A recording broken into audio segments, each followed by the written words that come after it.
Still no dice? Not at all. And I've asked pretty much everyone in the court of Fontaine already. Lynette's ears drooped as soon as she heard that we'd have to be out and about for days on end. And Fremine, he hid himself under his helmet as soon as he realized there'd be people around that he didn't know. What about Chiori and Charlotte? I feel like both of them would be more than up to it. I've asked them already, but they're both pretty busy right now. I just gave the members of the Spina a few days off, too, so I don't want to bother them either. This is getting pretty difficult. Navia, Clorinde, what's up? Oh my.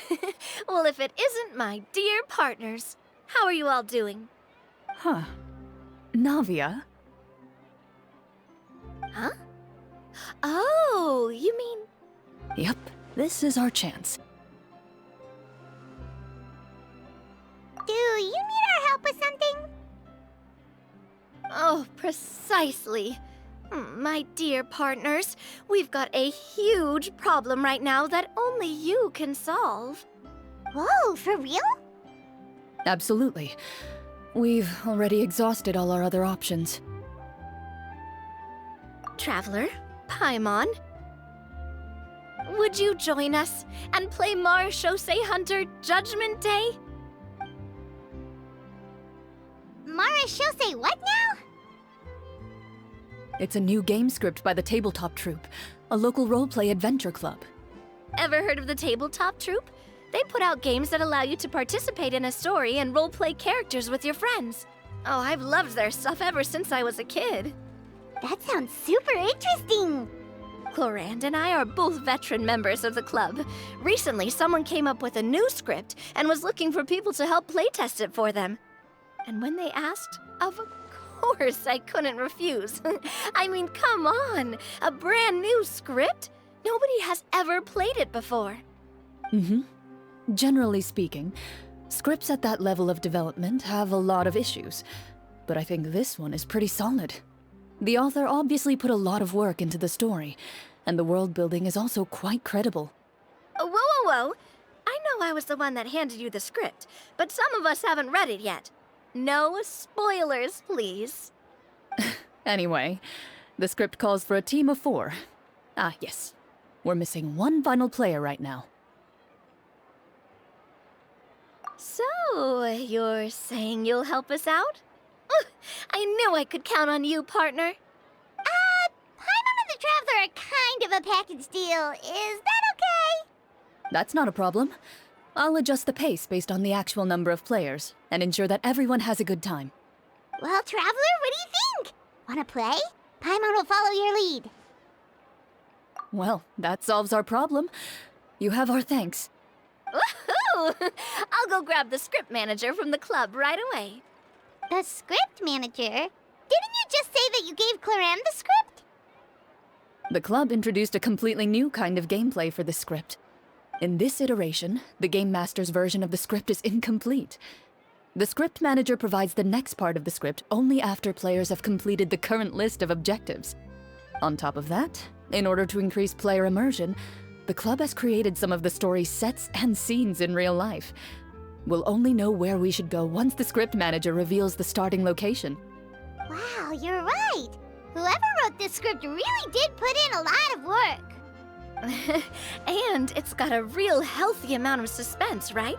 I mean, even the GM doesn't know how the story will end. I look forward to experiencing it with you all. Why don't you go meet up with the others first? They should all be waiting at Chioria Boutique. I'll come over with the script manager as soon as I find them. Sounds good. Remember to always watch where you're going, and don't rush. You say that like I'm 6 years old or something. Let me think. What kind of character should I play this time? I just hope you'll pick up some useful skills this time. Oh, and stop trying to persuade every animal you come across.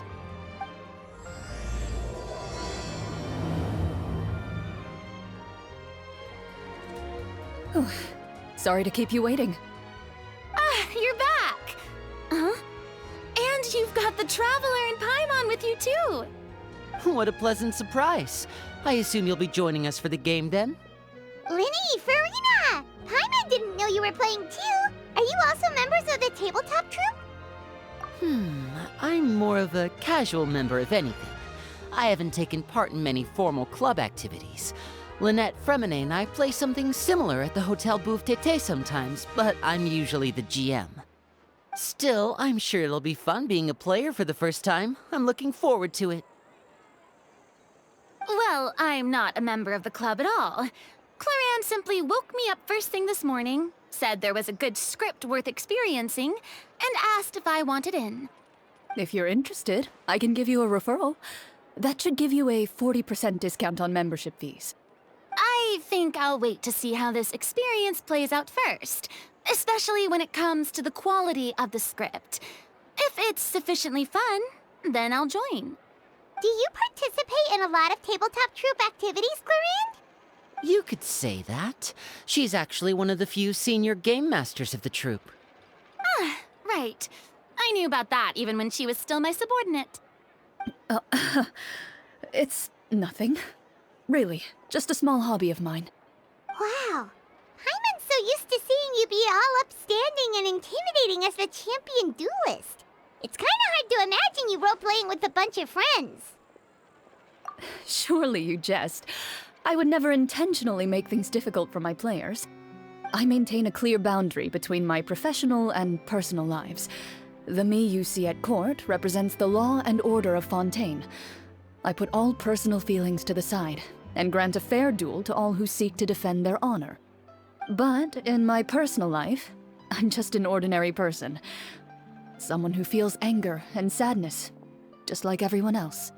Well, you say that, but for all the time I've known you, I don't think I've ever seen you cry. I've seen you get angry, sure, but now I'm wondering whether you were actually mad or if it just looked that way from the outside. I was probably in work mode during those times. Is that so? Well, in any case, I just feel like even in your personal life, you don't get emotional very often. So you want to see me cry? That might be a little difficult. A show of anger, though, that might be something I could accomplish. No, that's not what I meant.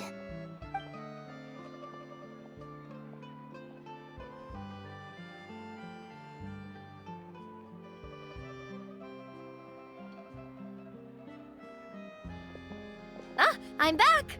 Here, allow me to introduce you to the script manager, Mr. Florian. Pleasure to meet you all. Hello? Wait, are you a champion duelist too, Mr. Florian? Oh, no. This is just the costume provided by the club. I occasionally play a few of the roles in my scripts. That sounds like a lot of work. It's nothing. It's the least we can do to give the players a more immersive experience. Anyway, allow me to give you a brief introduction of the script. This script was adapted from the real history of the Marechaussee Hunters. You all will play the role of hunters from a bygone era and resolve a series of events unfolding in the capital. Paimon's not super familiar with the history of the Marechaussee Hunters. Is that a problem? Oh, no problem at all. I can give you a brief rundown. So, basically, Marechaussee Hunters were people who dedicated themselves to hunting monsters and protecting the city by using a special swordsmanship technique passed down over generations. Their story can be traced back to the ancient Remurian dynasty, as well as the first hunter, Cassiodor.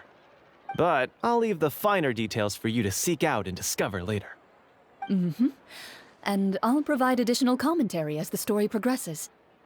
In that case, brave hunters, are you ready to set out on an unknown adventure? Whoa, just one sentence and it's like we're in the story already! Aha, I see many a determined gaze before me. Very well, head over to this location and begin your heroic journey. So, as we follow the story, it leads us to specific scenes? Ooh, sounds pretty innovative. What does the message in the envelope say? It's the exact location of the scene, as well as the formal permission to use the venue. Huh, seems like they have everything prepared. Please check all your belongings, everyone, and make sure you haven't forgotten anything. Once you're ready, Please follow me to the designated location. Sounds good. Hunter Squad, move out!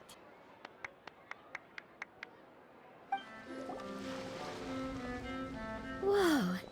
They really have thought of everything. Even the Fatometer is here and ready to go for us. The Fatometer? What's that? It's a card that's used to determine action success or failure. We'll need to use it when we try to use certain skills. And what about all the dessert and tea? Is that for us as well? That's what the message said. Really? That's so nice. It feels just like a tea party with friends. Those snacks have Paimon's name written all over them!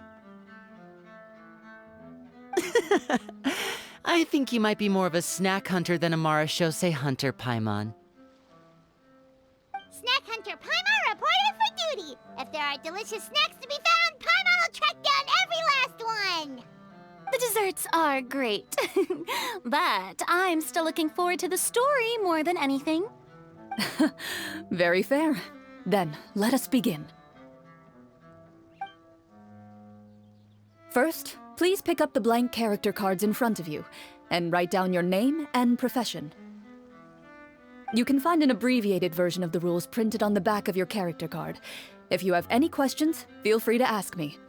In this story, everyone is a Marachose hunter. To reflect this, the club has prepared a small badge for everyone. Ooh, nice! As hunters, you have proficiency in swordsmanship and fighting by default, so there's no need to allocate any additional skill points to those areas. Swordsmanship? So there's a fighting part to all of this? Paimon's not sure she can do all that on her own. Maybe Paimon can just stick with you? Why don't you share a character card then? The Traveler will be the Marachose hunter, and you can be her little floating assistant. Kinda like in real life. So, for the name, do I fill it out with the name of my character? Yep, it can be any name you like. You can use your real name too if you want. I do that whenever I get too lazy to think of a new name. Oh, so it would be like experiencing a different life, but still as yourself. That's not a bad idea. In that case, I think I'll continue to use the name Linny then. Next up is the skill sheet. You have a limited amount of skill points that you can use to learn a number of skills. The more points you invest in a particular skill, the easier it will be to pass associated checks. I'll take Persuasion and Investigation.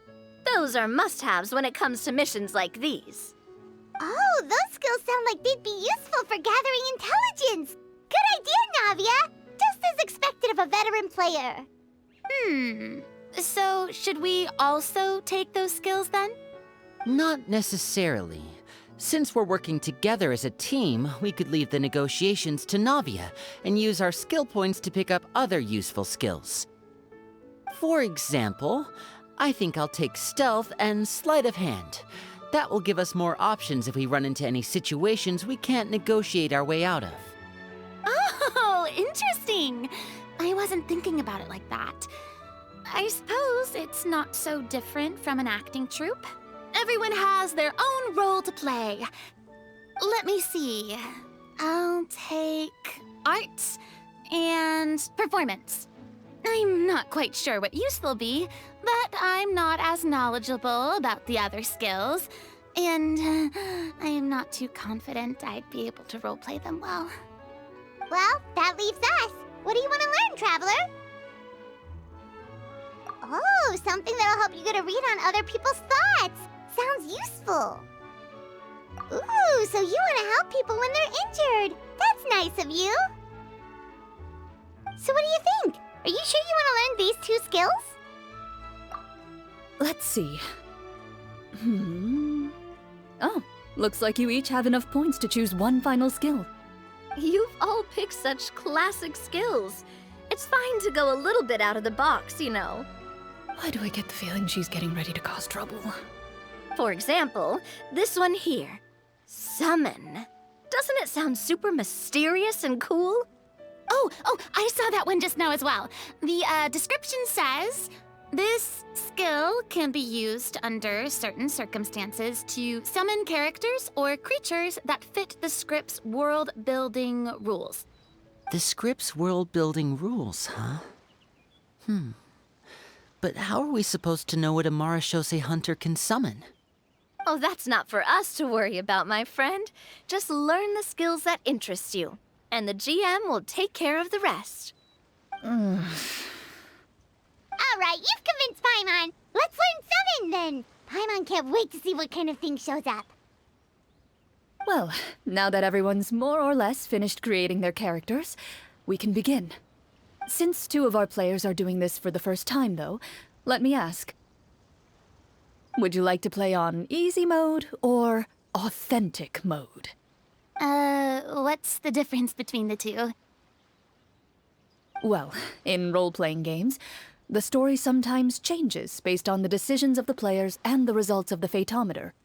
For example, if you fail a check, that means you cannot use the target skill in that scenario. A critical failure may even result in further negative consequences. If you choose to play in authentic mode, every time you elect to use a skill, you'll need to use the Fatometer to see whether you succeed or fail, and face any consequences that may follow. If you choose easy mode instead, every check will be successful by default, and you won't have to worry about luck playing a factor.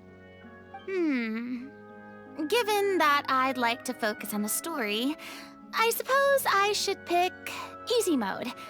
I'd feel bad if I brought the team down by failing my checks. Huh? Oh, come on. Don't worry about that. RNG is the lifeblood of role-playing games.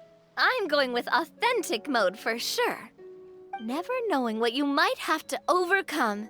Ugh, doesn't that sound exciting? I'd rather be mentally prepared for what might happen. All right, then I'll mark down Farina for easy mode. All her checks will be successful by default. As usual, Navia and Linny will play on authentic mode. What about you, dear partner? How would you like to play?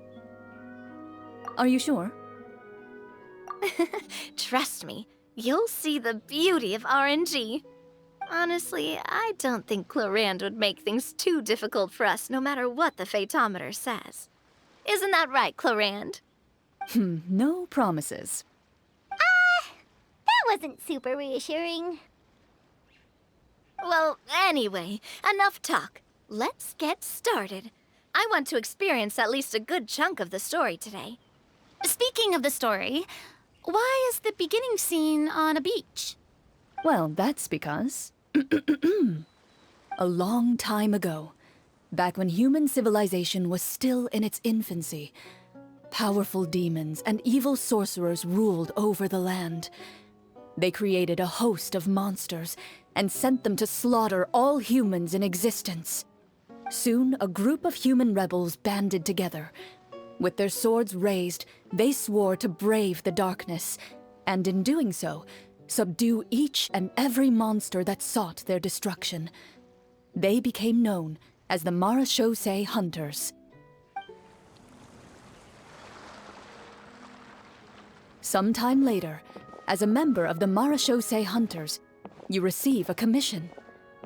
Following the address provided on the message, you take a boat and arrive at this strange city. As you inhale, you can taste the slightly salty air of the docks as you begin to survey your surroundings. There aren't many people in the vicinity, but you do take note of a few others who, like you, seem to be sizing up this place. Your eyes meet, and you realize these people are fellow Marashose hunters, likely led to this location after receiving the same commission as you. You're all Marashose hunters too, right? Allow me to introduce myself. The name's Navia, monster hunter by trade and helpful neighborhood businesswoman on the side. What say you to traveling together? We can help each other out on the road. Okay, count me in. My name is Linny. I've been wandering since I was little and picked up a few less than legal tricks along the way. I was adopted by a Marashose hunter and later chose to follow in his footsteps. Is this where you introduce your character to everyone? It sounds like they've done this dozens of times. My name is Farina, and, I grew up in a noble family. I always had a strong interest in performance and the arts. Even though I'm a Marashose hunter, what I really want is to be a performing artiste. Hey, that's really cool. You can do it, Farina. That's exactly how it's done. Paimon is Paimon, a good friend and companion to this Marashose hunter right here. I've been studying medicine ever since I was a child. I want to do my part to eradicate these monsters and use what I've learned to heal others. Oh, welcome, welcome. When we face the monsters, I'll make sure to charge in front to give everyone some cover. You can take care of the healing at the back. You open your envelopes at the same time. The message reads, "To the honorable and trustworthy Marashose hunters, our kingdom is currently facing a grave crisis. The lands outside the capital have been overtaken by monsters, and our people are being led astray by forces of wickedness. We beseech you, please help us resolve this crisis and return peace and stability to our home." Huh. The layout of this city looks super familiar. It kinda reminds Paimon of Mondstadt! The scriptwriter must have used a real-world city as a reference when coming up with the map. As experienced hunters, the layout of the city reminds you of places once traveled. You recall the sight of tree-lined streets and the gentle tranquility of days gone by. Yet, as you regard the city in front of you, it appears to be little more than an empty shell. Its hollow gates are open to you, beckoning you to come forth and bring salvation back to the town. I carefully read every line of the letter and turn my attention to the signatures at the bottom. Who issued this commission to us? You see a long string of unfamiliar names. It would seem that many of the residents of the city issued this commission together. They sensed that things were not right within the kingdom and sent a distress signal to the outside world. In that case, why don't we take a walk around the city and see if we can learn anything from the local residents? Oh, good idea. We might be able to get some leads on the monsters and bad guys we're after. You look up and see a tavern nearby. It appears to be open for the day. Why don't we go check out that tavern? If the novels I've read are anything to go by, taverns are usually full of information.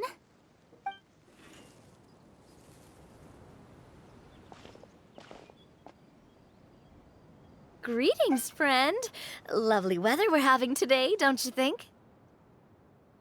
Oh, hello. I suppose you're right. The weather today is quite lovely. If only those monsters out there would stop causing trouble. It seems like every character included in the script has a certain amount of useful information to offer. If we keep asking questions, we might be able to get some good leads. Oh, come now, don't be sad. Life is all about optimism. Oh, that reminds me. What did you have for breakfast this morning? Huh? I don't think that's the kind of question we're supposed to ask. Nothing turns a frown upside down like good food. How about some macarons? I could make you some. You didn't even take cooking as one of your skill proficiencies. That's not necessary, miss. Excuse me for saying this, but you don't really look like a chef. Besides, I'm not really a fan of sweets. So you're someone who barely smiles and doesn't like sweets. You're really starting to remind me of this one friend of mine. Hey! Did she just... me? Clorinde must have broke character for a second. This isn't getting us anywhere. Traveler, maybe you can think of something.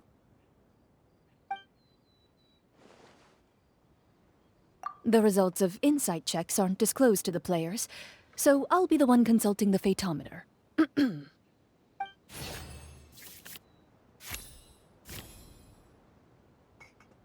You recall all the lessons you've learned in your time and begin to carefully observe the woman's mannerisms.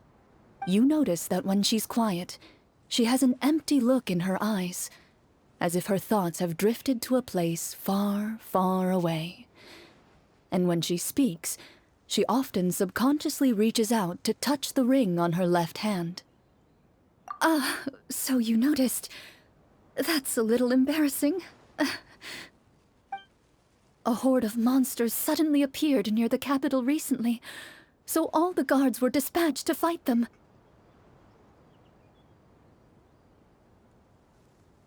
Do you remember when those monsters appeared? I'm not completely sure. All I know is that my husband was dispatched to fight them 3 days ago. Do you know where he was sent? It all happened so fast. When we said our goodbyes, he couldn't even tell me where they were sending him. You have our thanks, friend. We'll find and defeat those monsters as soon as possible. We sincerely hope your husband will be able to return to your side soon. Oh, thank you. Don't worry. We'll find him. Just try to remain optimistic and wait for good news. We don't always get to choose what happens to us. But we do get to choose the little things, like what we eat and how we respond to the things life throws our way. I hope that one day, you too will recognize the power of something as small and inconsequential as a delicious dessert. I'll do my best. You bid farewell to the woman, and continue your journey further into the city.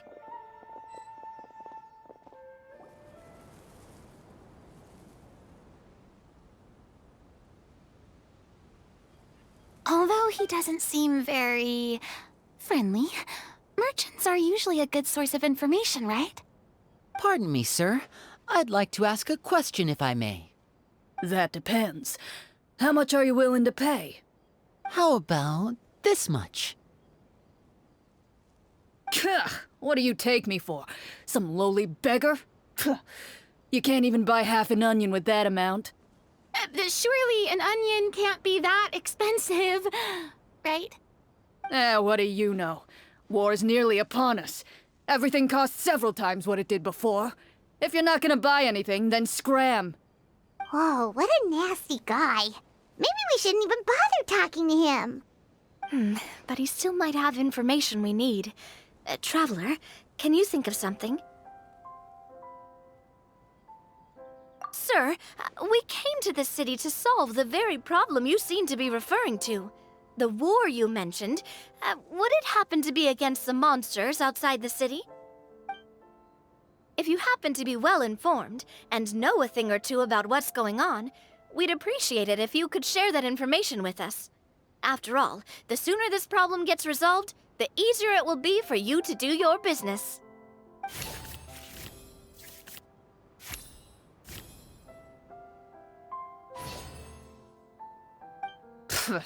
Well, things are basically as you said, young lady. Those monsters are camped outside the city, and they've been destroying all our trade routes. We have limited reserves within the city, so if this continues, we're all gonna be in big trouble. Wait, you're saying no one has put a plan in place to distribute supplies or maintain order? We could all starve, and those nobles in the palace wouldn't even break a sweat. Who knows? Maybe they've been in cahoots with the monsters all along. That is concerning. All right. That's all the information you need, right? Off with you now. I've still got business to do. You know, if you smiled a little more, you'd definitely get more business. And I bet that would make your life just a little bit sweeter. I'm not saying it's guaranteed to work. It's just a tip. He doesn't seem to notice your approach. Still immersed in his own thoughts, he shakes his head and lets out a long sigh.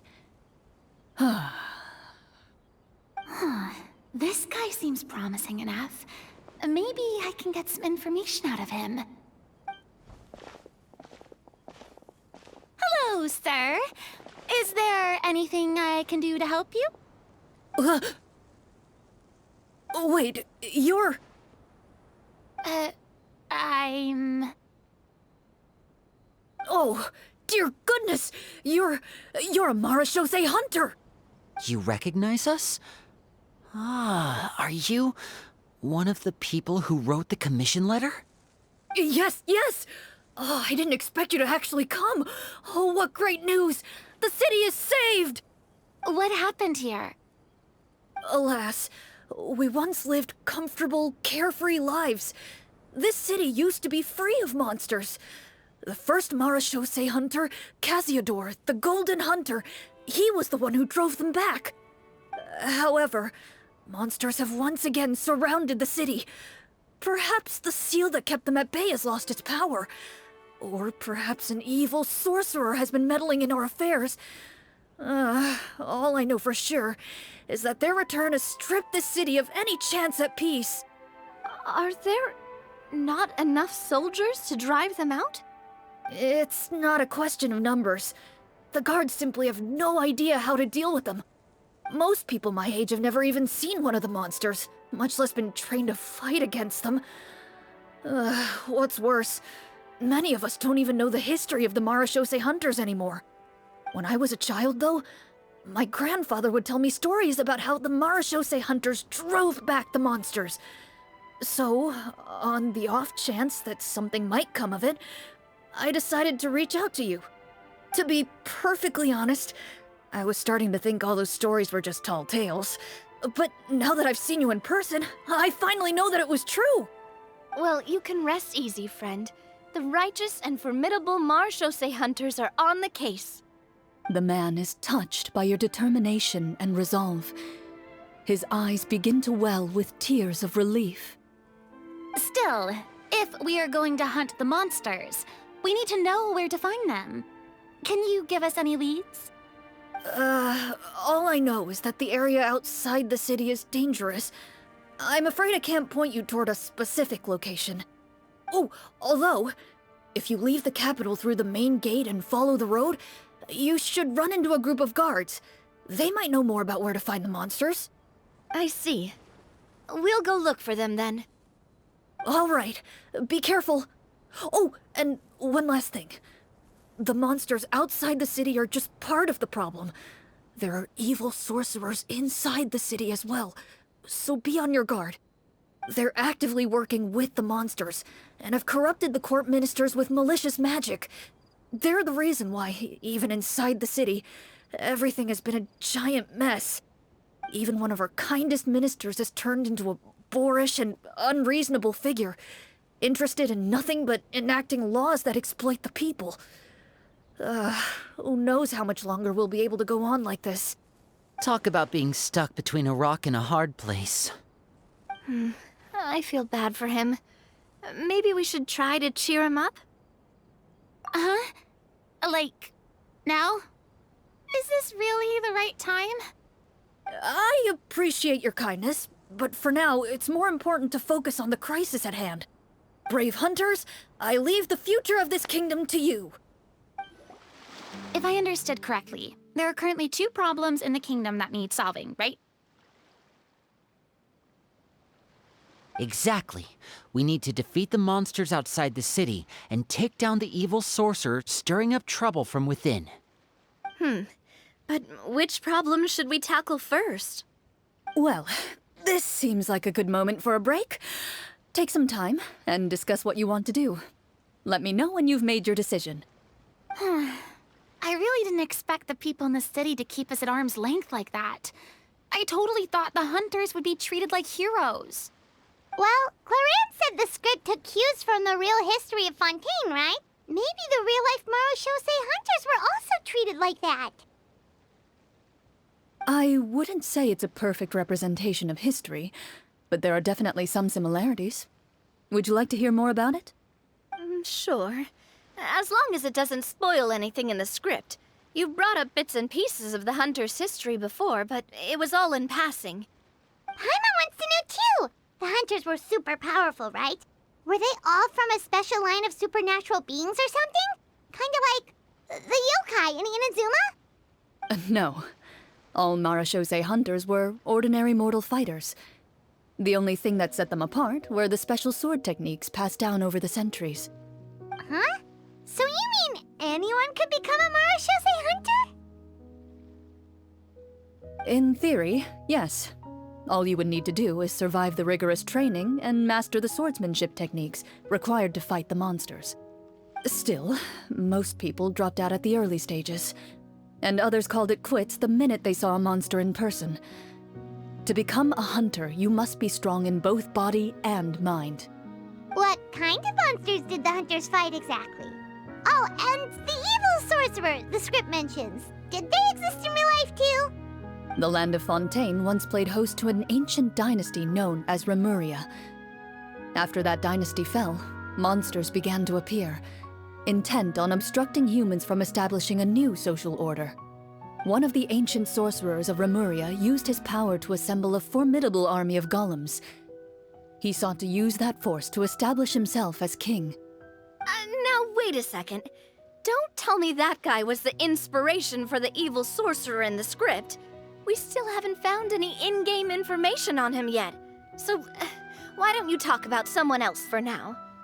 Well, I wasn't planning on going into anything you might be able to find out in the game. But if you want me to talk about something else, then... How about Casiodor, the Golden Hunter? Or Egeria, the ex-Hydro Archon? Wait, but those people are all from a super long time ago. Where did you learn all this, Clorinde? From my master. Huh.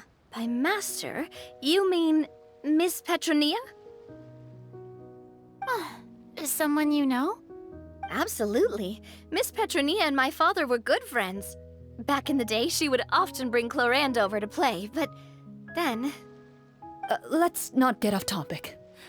Anyway, back to what I was saying. Responding to Egeria's call, a number of warriors followed Casiodor into battle against the monsters. This group of warriors, under Casiodor's leadership, became known as the Marashose Hunters. Yet, as Fontaine entered an era of peace, their work gradually became obsolete. The Marashose Phantom, originally an association made up of hunters, eventually came to be predominantly comprised of Melusines. Ah, I see. That explains why most of the people in the script have forgotten the hunters or think of them as nothing more than a legend. Is that really a bad thing, though? It can get tough always being the one shouldering everyone's expectations. Depends on who you ask, I suppose. If the name of the organization no longer commands respect, investigative work is bound to suffer. Speaking of investigations, which problem should we tackle first? Monsters or evil sorcerer? I vote monsters. That's the main duty of the hunters, right? We can come back to the sorcerer later. Well said, Miss Farina. Plus, if the sorcerers really are the masterminds behind this whole thing, defeating the monsters could give us some clues on their intentions as well. What about you, partner? What do you think? It's decided then. All right. After some discussion, you decide to turn around and head out of the city.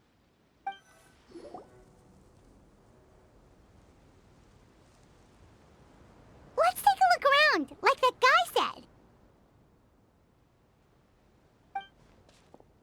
You there! Outsiders, halt! Who's there? An armored man approaches you.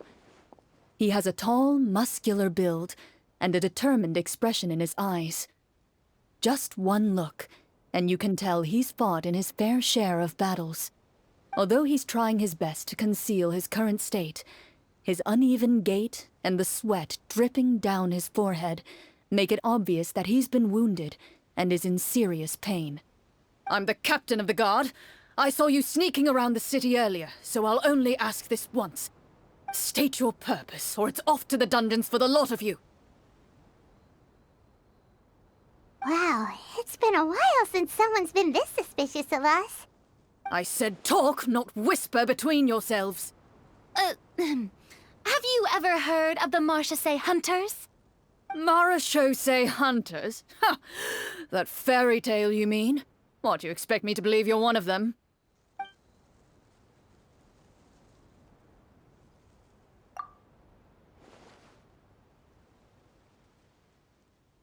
Sir, we were indeed in the city earlier, but our purpose was only to gather information on the monsters. We're here to help the city and all the people within it. Your guards are still fighting the monsters as we speak. They could be seriously wounded and in grave need of support. You need all the help you can get.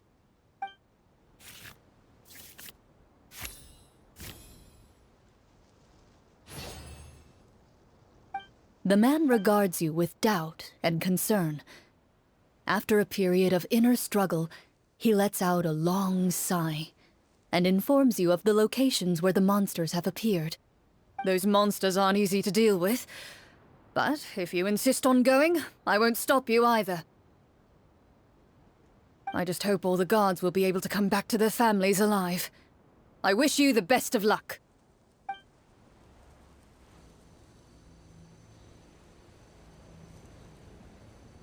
This is the place he mentioned, right? You see broken iron swords scattered all around you, and downed trees riddled with terrifying claw marks. All the signs point to one thing. A truly devastating battle just took place here. Be on your guard, everyone. The monsters might still be around. Before you can finish your sentence, you hear rustling sounds from the surrounding bushes. The monsters have emerged. They close in on you without fear. You get the impression that, in their bloodthirsty eyes, you're just another meal for them to devour. A little help here! This thing wants to eat Paimon! Your battle round begins now. The monsters let out a terrifying roar of anger and resentment before dissipating into thin air. Ugh, thank goodness it's over.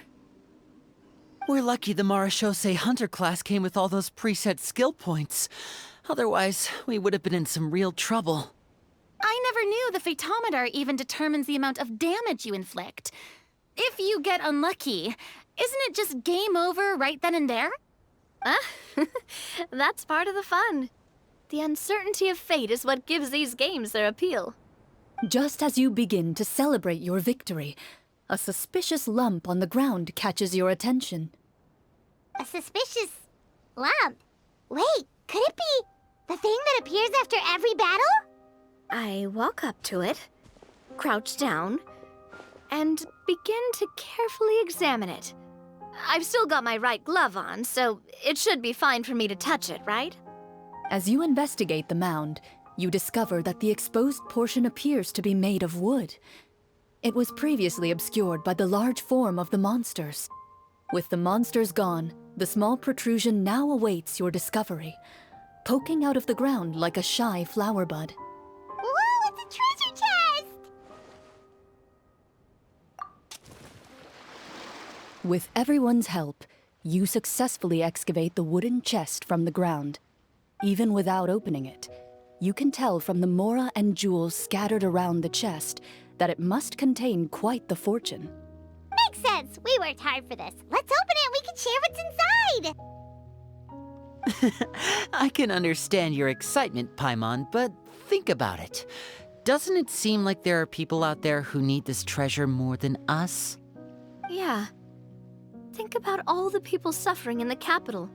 Or all those guards who got hurt fighting the monsters. Wouldn't it be better if we gave the treasure to them? Wait, is that how it works? Paimon thought since we were the ones to dig it up, we could just take it for ourselves. Well, let's put it this way. Any decision you make during a role-playing game can impact the future course of the story. But would the people really believe us? It's hard enough for us to prove we're Marchese Hunters. What if they think we procured the treasure illegally? They might get even more suspicious of us. That's definitely something we should consider. Maybe we can come up with an explanation in advance. Well, if donating it could cause that much trouble, why don't we use it to buy some gear and fill up on good food? Then we'll be ready to fight even more bad guys. Looks like you're facing a difficult choice once again. Well, it's getting late. Why don't we call it a day for now? Wow, where did the time go? I'm not sure if it's because I'm having so much fun with you all or because the story is particularly enticing, but I feel like I could almost keep going. Here, here. Ooh, how about we play through the night? I'm not sure I'll have enough energy for that. Yeah, that won't work for me either. Lynette will give me an earful if I get home too late. I understand how you feel, Navia, but we have to change venues for the next part of the story anyway. Huh? Another location? Mm-hmm.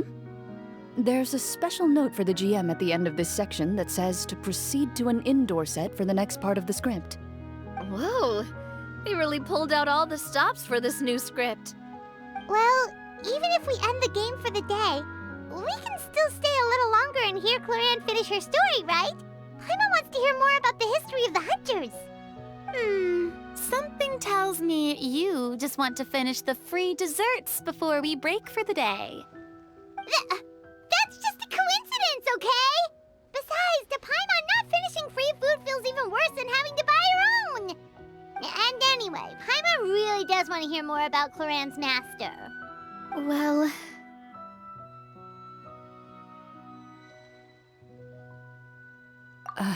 It's nothing. I appreciate the concern, but it's all in the past. It won't do any harm to share these things now.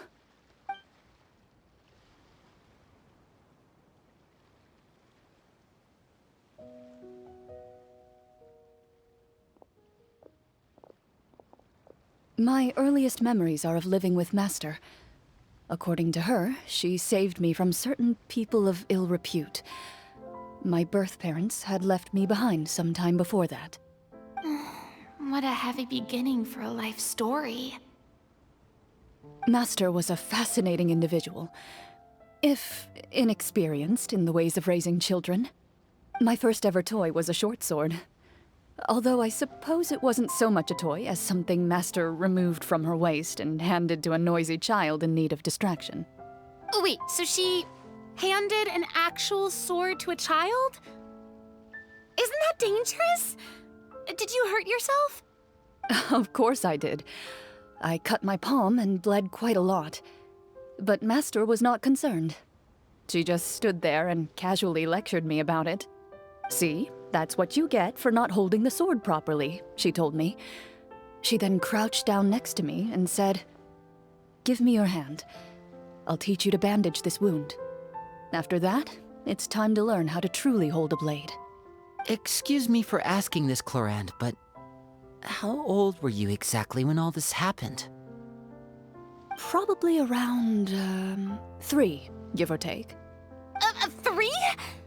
Isn't that when most kids are still struggling to hold a fork? As I said, Master was rather inexperienced in the ways of raising children. She believed trial and error was the best way to teach a child what they're capable of.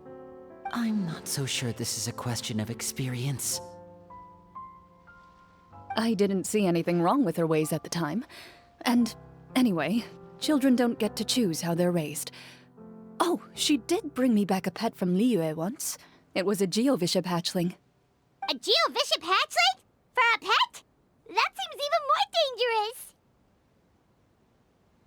What she said was this: make sure to get along, you two. If you really can't agree on something, just settle it with a fight. Whoever loses is the real pet. And how old were you when this happened? 5. Well, did you win? No, I lost. So you're saying you actually became the Geovishap's pet?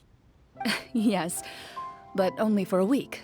By the end of that week, I defeated it in combat, and we've shared a cordial relationship ever since.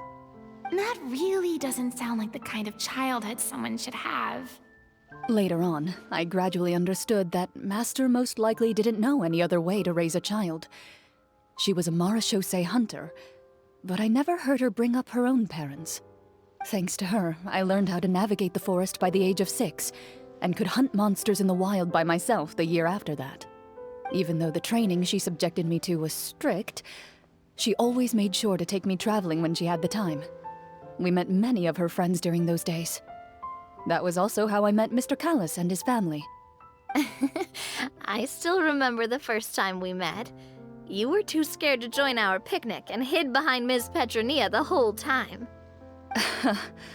I still hadn't really met many children my age at that time, so I didn't know how to interact with others. After that, though, you started coming over a lot. You loved challenging people to shooting competitions, remember? I don't think many members of the Spina ever beat you in one of those. I had a lot of fun during those days. I enjoyed them too. Oh, do you remember that one time we went exploring around the Spina together? We overheard Papa call your master Fontaine's Protector of Justice. We tried to pretend like we never heard anything, but you nearly let it slip that one time.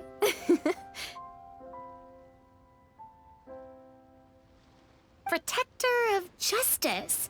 Oh, wait, you mean that vigilante hero from 20 years ago? The one who is always active at night? Yep, that would be her. She often would put on a black cloak and go out at night. I never knew where she went or what she was doing.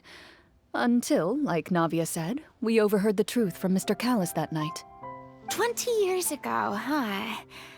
I still remember the guards leaving all kinds of witness reports about her on Nervalette's desk. My apologies. Oh, there's no need to apologize. You had nothing to do with it. And anyway, everything she did was for a good cause.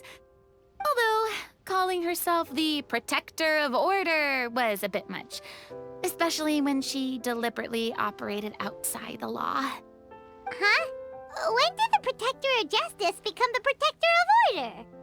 Oh, she had a bunch of code names. I heard she would just come up with a name on the spot whenever she was asked. Later on, she probably got sick of answering those questions and decided to stick to just 2. The Protector of Justice and the Protector of Order. That sounds like her, all right. I bet she forgot which of the 2 she'd use by the time she got back each night. Well, she certainly sounds like a fascinating individual. With her strong sense of justice, it's no surprise her student followed in her footsteps. It's true. I always wanted to become like her. Someone powerful, independent, and with a strong sense of conviction. But...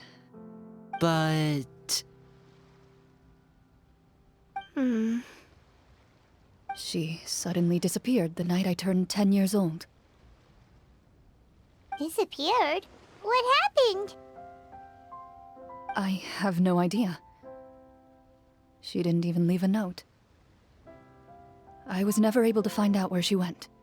That night, I was celebrating my birthday at Navia's house, but Master never came to pick me up. When I returned home on my own, it was to an empty house. When she still didn't appear after a few days, I went to Mr. Callis's house to ask about her whereabouts, but he only shook his head. Papa probably didn't know either. I know he sent a few people to investigate the matter in secret, but they never found any credible leads. Don't worry, I understand. To be perfectly honest, given Master's personality and way of doing things, it all made a lot of sense. If I had to guess, I'd say she probably used it as an opportunity to force me to become independent. Just like how, when a litter of kittens reaches a certain age, the mother willingly leaves them behind. Were you upset, Clorinde?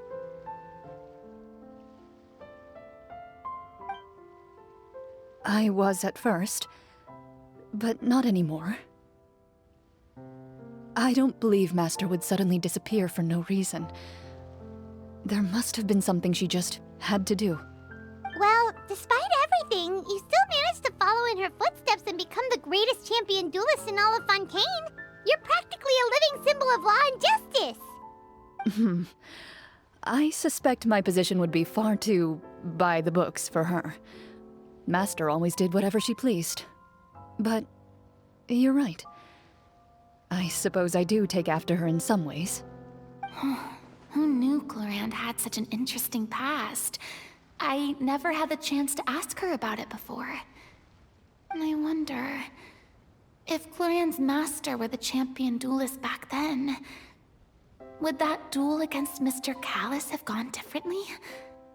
Oh no. Judging by the atmosphere, Clorinde and Navia are probably thinking something similar. The mood just got super awkward all of a sudden. Well, anyway... would you look at the time? It's getting dark, so we should probably call it a day for real this time. If we keep talking like this, we really will be here all night. I had a great time today, Miss Clorinde. Thank you for being our GM. Anytime. The script was good, but I've got to say, your childhood stories were even better. Hey, you should tell us more about that fight against the Geo-Bishop sometime. Maybe your master was onto something. You could be right. What does she mean, onto something? I certainly don't know any 5-year-olds who want to fight a bishop in their spare time. Guess I'll head back as well. I need to save my energy if I want to continue enjoying the story tomorrow. You're that excited to hear about my fight with the bishop? I was talking about the script.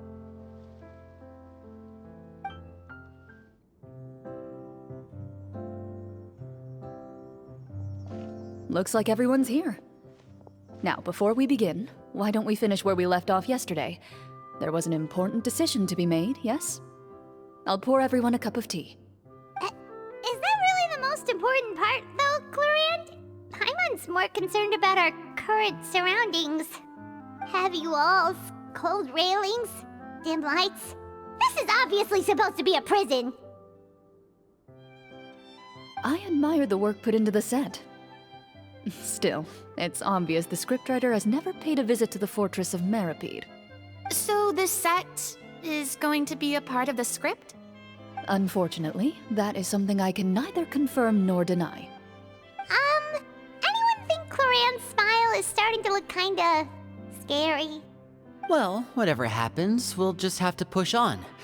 But first, we should really figure out what to do with this treasure. If we're worried about arousing suspicion because of our identity, why don't we give ourselves a different name, just like Clorinde's master did? Yeah, it might be better to keep a low profile. As long as we're helping people, it doesn't matter who we are or what we're called. Staring at me won't get you anywhere. Or did you want some more tea? Oh, Paimon's good. Thanks. Why aren't you saying anything, Navia? Wait, what's that next to you? Oh, this is the short sword Clorinde mentioned last night. I found it. Huh. I'm surprised you managed to track it down after all this time. Well, I made sure to take good care of it, considering the circumstances in which you gave it to me. Of course I had to keep it safe. Anyway, where were we? Oh, right. I was just thinking about all the potential ways for us to break out of prison. We could dig a tunnel, or try to bribe the guards. Wait, we haven't been thrown into prison yet, have we? Well, it's only a matter of time. It pays to be prepared. Just like how you should always have an umbrella on hand, even when it's sunny. Alright, Paimon's made up her mind. Let's just give the treasure away. Paimon may have wanted to keep it, but if it's going to land us in prison somehow, Paimon will be too upset to enjoy her snacks. So, you reached an agreement? All right then, we can continue with the story. Oh, and we'll collect all the scattered pieces of treasure on the ground as well. All right. You collect the treasure and make your way back to the capital with your bag of loot in hand. The city is still shrouded in a gloomy, oppressive atmosphere, but your spirits are surprisingly high. In places where sunlight struggles to reach, you generously share your wealth with the children, the elderly, and the poor in urgent need of help. Thank you, kind soul. The elderly woman's look of gratitude follows you as you walk away, her eyes never leaving your back until you move entirely out of sight. However, there's still quite a bit of Mora remaining.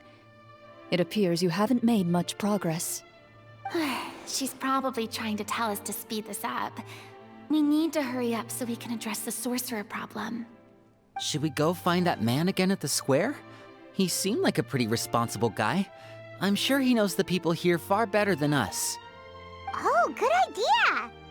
Just as you start to make way to the square, intent on finding the man again, there's a voice.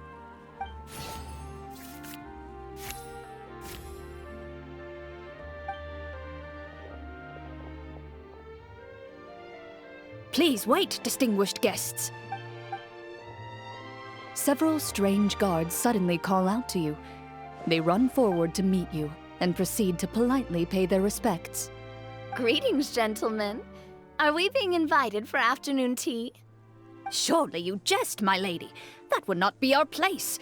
It is His Excellency the King who requests to meet with you. Please come with us. Do you think this could be a trap? Well, we have to investigate the court at some point, right? Meeting the king himself would be a fantastic opportunity to do that. I say we go for it. If something happens, we'll just turn the whole place upside down. That sounds a little intense. After a quick discussion, you nod to the guards and agree to follow. They lead you all the way to the audience hall of the palace. Gilded tables line both sides of the hall. The space itself is adorned with all manner of expensive antiques, glass shelves, and silver candlesticks. The items appear quite ordinary in size and dimension, yet their presence somehow makes the emptiness of the hall feel even more surreal and ominous. Wow, it's so luxurious! The elderly king, clad in a magnificent robe, sits upon the deep crimson throne before you. He wears above his head a majestic crown, with a gemstone the size of a bird's egg set right at the very front. As you observe it, you see a complex pattern of light reflect off its surface. They're here, Your Majesty. A man dressed in dark clothes, likely a minister, shields his mouth with his hands and bends down to whisper a few words to the king. After a moment, he lowers his hands and stands back up. His gaze shifts to fixate on your group, but he does not move from his place at the king's side. The king does not appear entirely aware of his surroundings. The man by his side, though. We should keep a close eye on him. The king remains still and says nothing. The minister is the one who speaks. Esteemed guests, allow me to thank you for coming to our faraway kingdom. Unfortunately, His Majesty the King finds himself quite exhausted from work. So please allow me, his Prime Minister, to welcome you in his stead. I've heard tell that your group, the Marechaussee Hunters, used your exceptional ability with the sword to repel the monsters near the capital. Such a great deed deserves to be rewarded. However, seeing that I was not fortunate enough to observe such a feat with my own eyes, you'll forgive me for seeking to verify the truth by speaking to you myself. Well, we've got nothing to hide. You brought us here to talk, right? So we'll just explain what happened.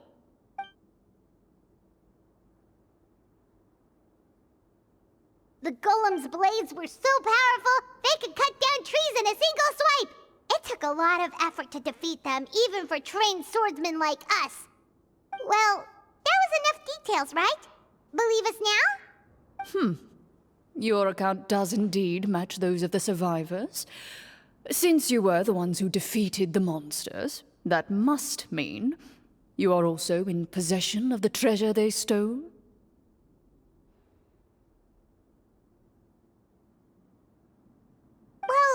We did take the treasure, but... How did he know about the treasure?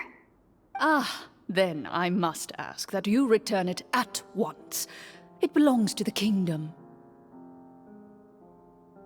Wait, but didn't you just say that our great deed deserved a reward? Shouldn't the treasure be considered a part of that? Yes, that was indeed what I said. But you seem to have forgotten a very important distinction. Only that which is freely given by the king can be considered a reward. Taking the rightful wealth of a kingdom without said permission, on the other hand, is a crime. But that's completely unreasonable. Yeah, that makes no sense! If it weren't for us, the treasure would still be buried underground somewhere! Maybe so, yet the fact remains. You tried to dispose of the treasure without reporting it to the court and without receiving permission, yes? What, no answer? Surely you're not insinuating that you, a group of legendary marechaussee hunters, sought to take the treasure for yourselves? Well, what about the king? Is he just gonna let this guy talk for him the whole time? Clad in his magnificent robe, the king remains seated, with his hands resting on either side of the throne. His posture is rigid and unmoving. He stares forward with an empty look in his eyes, completely unmoved by the events before him.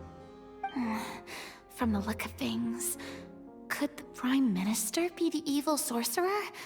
Or could both the King and the Prime Minister have fallen under the evil sorcerer's control? I would like to observe the number of guards stationed in the hall. The guards in the palace appear fully armed, their expressions solemn.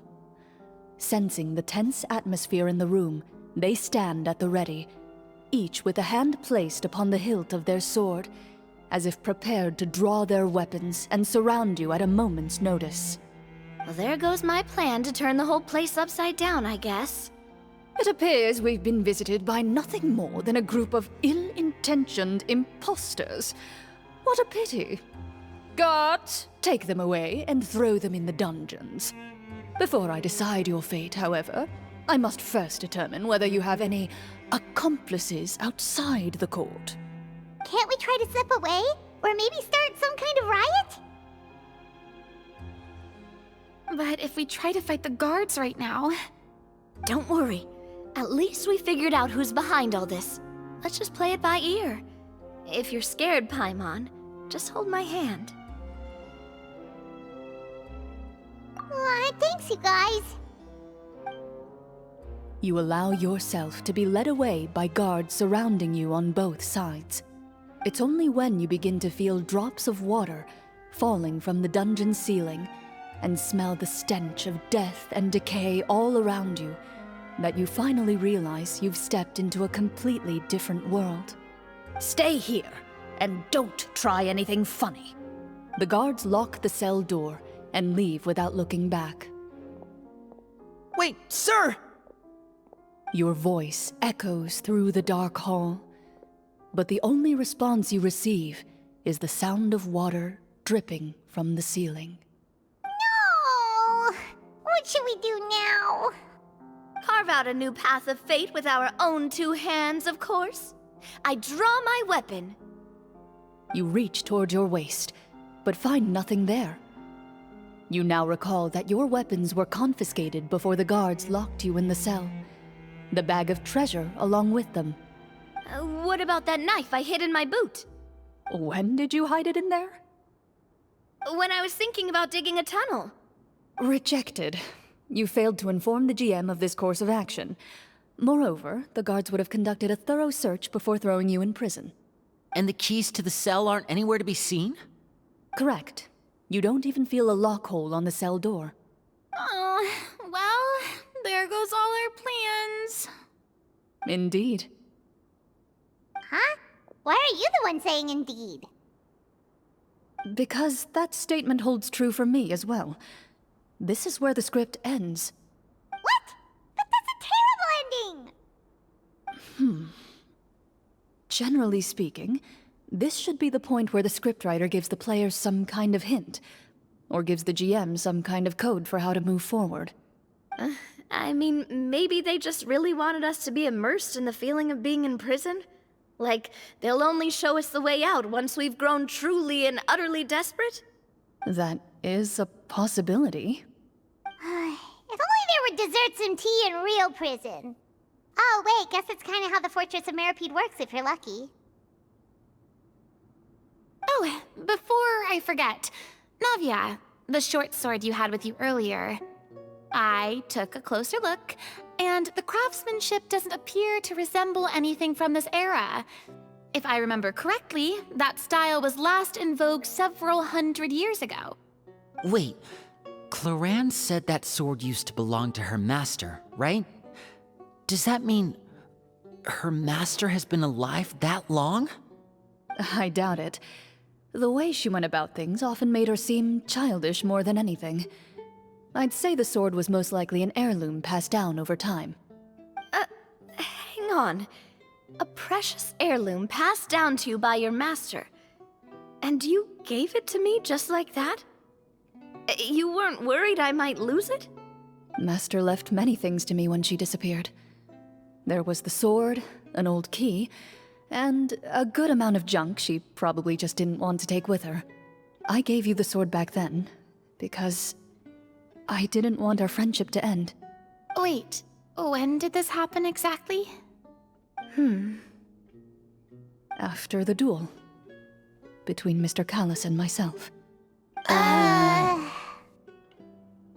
Before that, Clorinde would have meals with us and even stay over at the Spina some days. She was on great terms with Papa as well. After the duel, though, there was a period of time where we simply didn't know how to face each other. She entrusted this sword to me, and never came back. We were both sad, and conflicted, and totally overthinking everything as a result. Whenever I looked at this sword, I couldn't help but wonder if Miss Petronia had never introduced us to each other at that picnic. Maybe part of the sadness I was feeling could have been avoided. Back then, it felt like I hadn't just lost a father, but a close friend as well. No one can change the past. The most important thing is that you two found your way back to each other and can enjoy things like this together. Yep, you're right. I'm sorry, you two. I didn't mean to bring up any sad memories. Think nothing of it. No one here is at fault.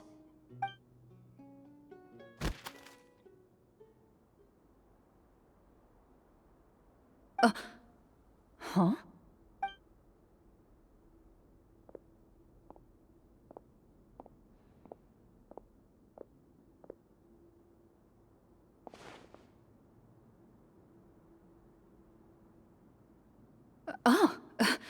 Looks like the next part of our script is here. Perfect timing. The situation was really starting to get desperate. And not just because of the prison thing. From Clorinde's face, Paimon really can't tell if it's good news or bad news. Water continues to drip from the ceiling. In this lightless dungeon, you lack a reliable way to tell how much time has passed. Eventually, you get used to the unpleasant odor of straw, mold, and rust, and find yourselves alternating between fits of drowsiness and despair. Suddenly, you hear footsteps outside the door. Heads up, everyone. Someone's coming. Gather close, everyone, and keep your voice down. Who are you? I work as a guard in these dungeons, but my true identity is the same as your own. I'm also a Marechaussee hunter. Huh? Shh. I've already sent away the other guards, but if we make too much noise... I understand, but how can we be sure we can trust you? The king has issued a formal decree. In light of the irrefutable proof of your crime, you're to be executed before tomorrow's sunrise. If you want to escape, it has to be now. Executed? We barely did anything! Monsters appearing at the same location as the treasure. Could this entire thing have been a trap? There will be time for speculation once we're out of here. As for my identity, I have no way to prove that to you just yet. Infiltrating the capital was difficult, and finding a chance to speak with you has taken a lot out of me. I could go on, but I think we can all agree that now is not the time for details.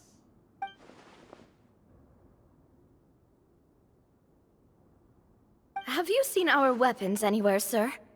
Don't worry, I brought them with me. They're just behind the door. Still, these weapons alone won't be enough to defeat the true enemy behind the scenes. His faction is too powerful. The guards are all under his control, and he's even stationed a number of golems in various rooms throughout the palace. To defeat him, you must find a secret vault. It is said that within that vault, the Marechaussee hunters of the past left behind a treasure with the power to defeat the sorcerer. You're not coming with us? No, I'll remain in the dungeons to deal with the guards. I'll try my best to distract them so they don't go after you. As long as my identity is not revealed, I'll be able to aid you when the final battle comes. In that case, please stay safe. Thank you for your concern. I will do my utmost. As for the location of the vault, here, this map should lead you there.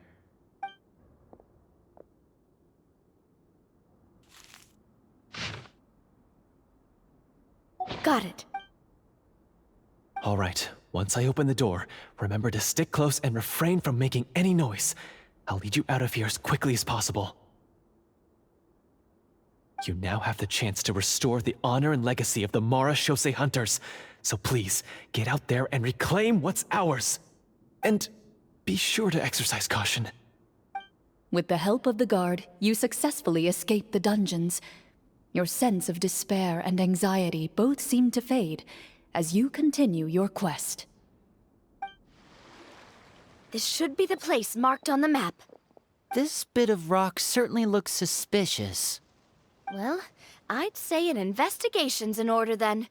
Plus, if all else fails, we can just blow it up. Wow, you really meant that! Before you lies a serene stretch of open water, its surface shimmering a brilliant shade of sapphire blue. Well, guess this means it's time for a swim!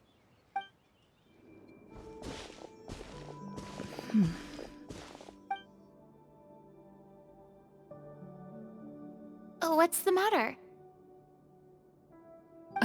It's nothing. As you step into the cave, you find yourself in an eerily quiet space. Before you lies a narrow passageway that appears to trail off endlessly into the distance. Wow, this must be where the treasure is hidden! But this door is blocking our way in. It almost looks like it's been here for quite some time. I've got to hand it to the tabletop troupe. They really went all out with the props. Huh. What have we got down here?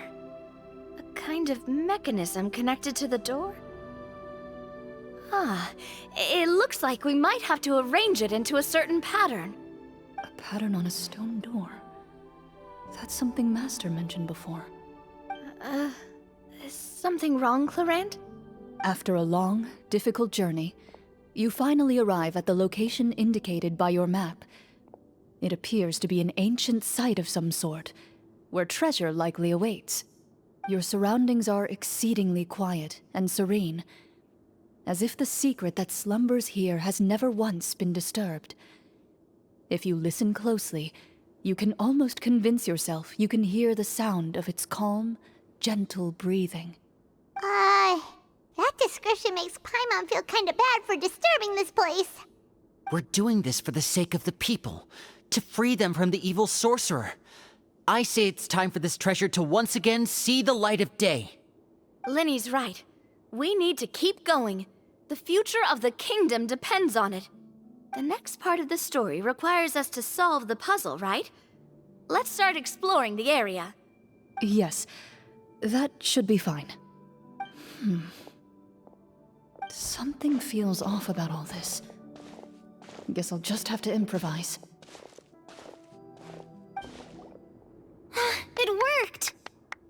something just appeared. Some kind of new mechanism, maybe? By solving the puzzles, you prove yourselves worthy of inheriting the secrets of the past. At the end of each puzzle, you're rewarded with With? a key. Oh, it must be the key to the big door. Huh? This is one of the Marechaussee Hunter keys that are passed down from generation to generation. It looks just like the one Master passed down to me. It is said that 4 keys in total are required to form the final, complete key. And it seems like we just collected 3 of them. That must mean... Huh?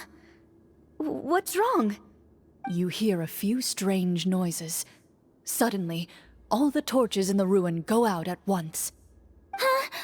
What's going on? Did we fall into another trap?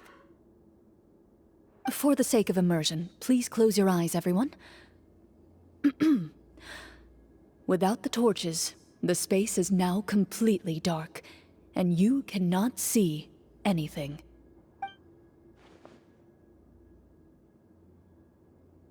But Paimon can still see a little bit over here. Oh, right, sorry.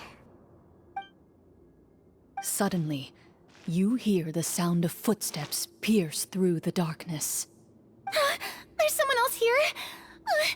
Oh, this is so unsettling. I can't see anything. I've been discovered then. Wait, that voice, it's... You recognize the voice as belonging to the guard who led you to this place. It appears he now covets the treasure for himself, and has come to stake his claim. Oh, so this is just part of the script. Then I can probably relax. Well, if we can't see anything, that means we can't fight to the fullest of our abilities. Should we retreat for now? Judging by the way he's holding his sword, he must be a real Marechaussee Hunter. But this isn't part of the script. Retreat? That's not the Hunter way. If it's dark for us, then it's dark for him. We choose to fight. Your choice is noted. Please keep your eyes closed until I tell you the torches have been relit. This battle will be in the dark. You got it! Well then, let us begin.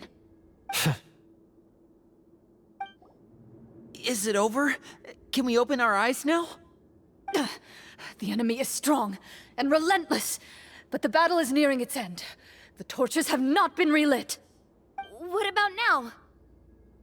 Final strike! Ha!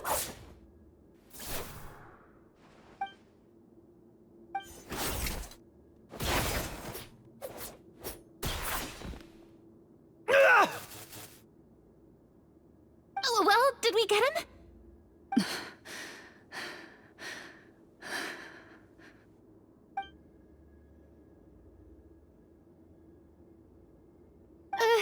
Clorinde? Warm fire flickers across the walls once more. Your vision is now clear. In an impressive display of courage, the 4 of you successfully defeat the uninvited guest. That look in his eyes.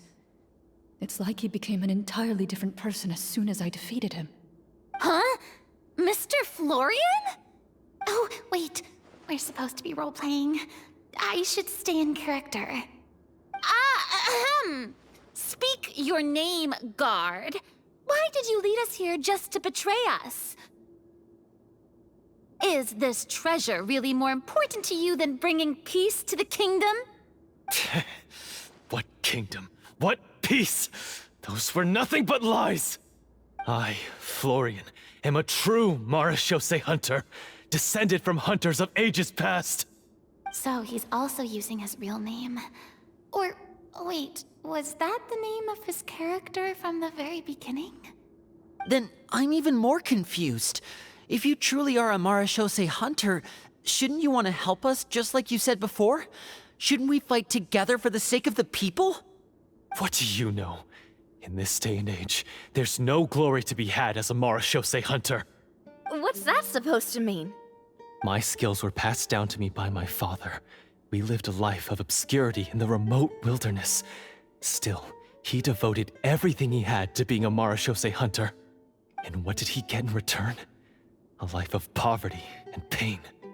In a world that forgot all about him. When he died, not a single person came to mourn his passing. The Marashose hunters were the ones who saved this city. We're heroes. We deserved more recognition and respect than this. Is he talking about how no one in the capital seems to remember the hunters and their legacy? I didn't expect the script to contain this level of social criticism. So that's why you want to take the treasure for yourself? You feel like you're owed fame and wealth? If you already knew where the treasure was located, why didn't you just come down here and take it? Because I still needed the final key. Only a true Marashose hunter is capable of passing through this final door. As someone who sought to hurt others for his own gain, Florian lost that right long ago. Okay, but what is this treasure anyway? We've got all the keys, right? So can we just go in and take a look? You're sure you want to go in? We've been talking about it for so long, of course we want to see what's inside! And we've already defeated Florian, right? So he won't try to take it from us anymore. Pesky brats. Watch yourself. Then let's open the door together. All right. Your choice of action is confirmed.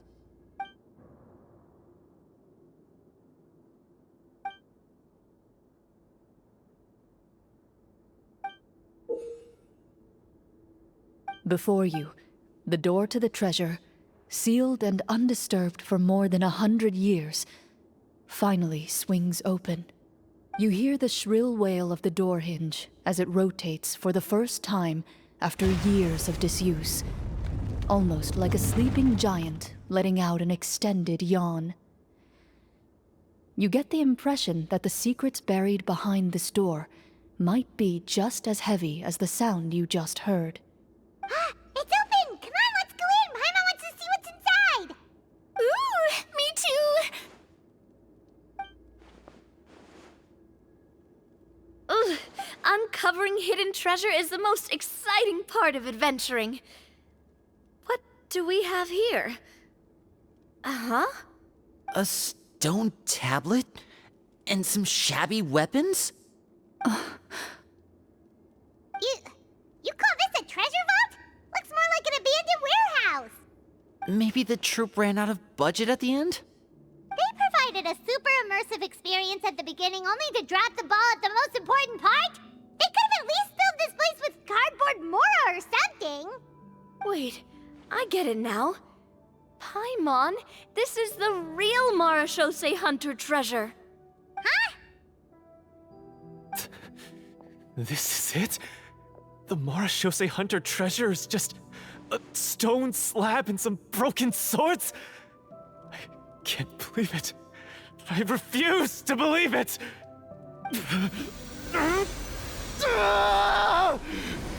Whoa, are you okay? The Marashose hunter before you appears to suffer a serious mental breakdown. He needs to leave the room for a moment to collect himself. One of you seems to understand the significance of the treasure already. If the rest of you wish to follow suit, you may remain here in the meantime and explore your surroundings. So, how are you doing? Feeling any better? What just happened? Do you remember how you got here? Or what happened to your body just now? I remember now. I brought you here because I wanted to... The explosives in the cave! You mean these? Huh? How did you... I could tell something was off the moment I stepped into this cave, so I kept an eye out.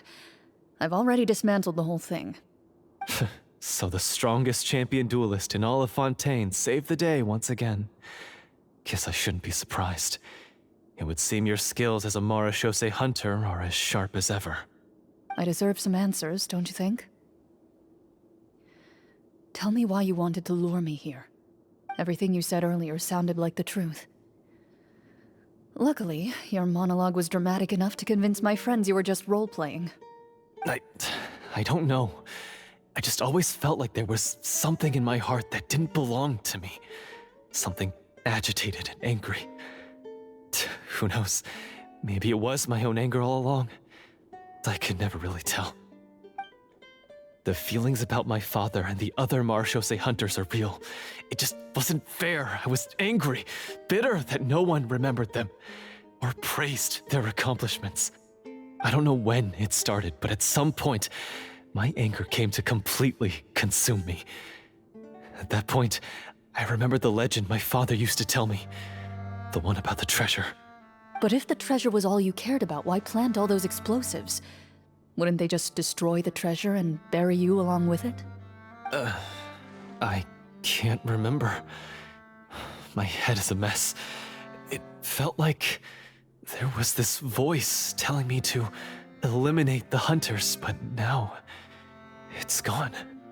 From your description, I suspect you were dealing with a devorator. A devorator? Oh, your master, your father, I mean, never talked about it?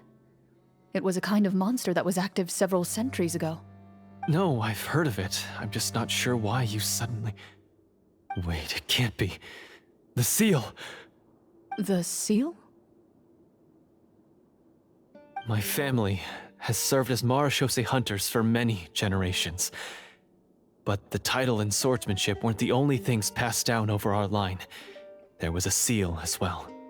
My father instructed me to always watch over that seal and maintain it regularly.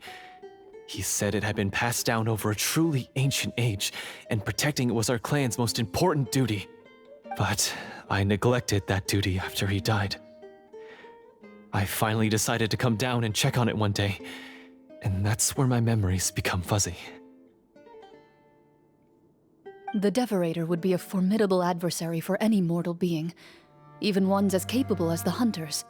If you lacked the power to completely destroy it, you could easily fall prey to its influence and corruption. In light of this, some Marechaussee hunters chose to seal the devorator away, in the hopes that a permanent solution would come with the passage of time. I heard it has the power to amplify the obsessions and desires in people's hearts, to the point where they overtake you entirely. It would seem I'm not just lacking in skill with a blade, but in mental fortitude as well. And yet, you were able to retrieve 3 of the 4 keys. If I remember correctly, each was entrusted to a respected and capable hunter. How did you manage it? One of them belonged to my father. The second I stole from a different hunter. And the third... was one that I snatched while the person was on the way home from the tavern. I nearly died in that alley. I know just how strong you are. It's as clear as day to everyone in Fontaine. I observed you from dusk to dawn, but could never find any opportunity to sneak up on you. I never even saw you drink a single glass of liquor. The only way I could think to obtain that last key was to lure you here using your hobby, and then... Oh, I get it now. That monster, it wanted to bury you here alongside the treasure. I won't comment on anything else, but the script was good. Well, I did pour my heart and soul into it. The stories my father used to tell me about the glory of the heroic Marechaussee hunters and how they came to be forgotten. It's more than just a story. Huh? You're proud to be a hunter. You're still holding onto that part of yourself, no matter how small. I have done so many despicable things. I have nothing to be proud of. Then explain the purpose of the evil sorcerer in your story. Huh? Isn't he the true antagonist? The one who sought nothing but his own gain, and used the people as pawns to attain it? In your heart of hearts, he was the one you truly wanted to defeat.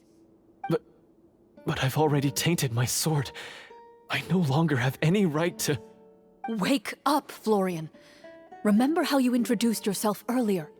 Do you really think the hunters acted out of a desire for honor and glory? Or to be loved and acknowledged by the people? What did your father teach you about our order?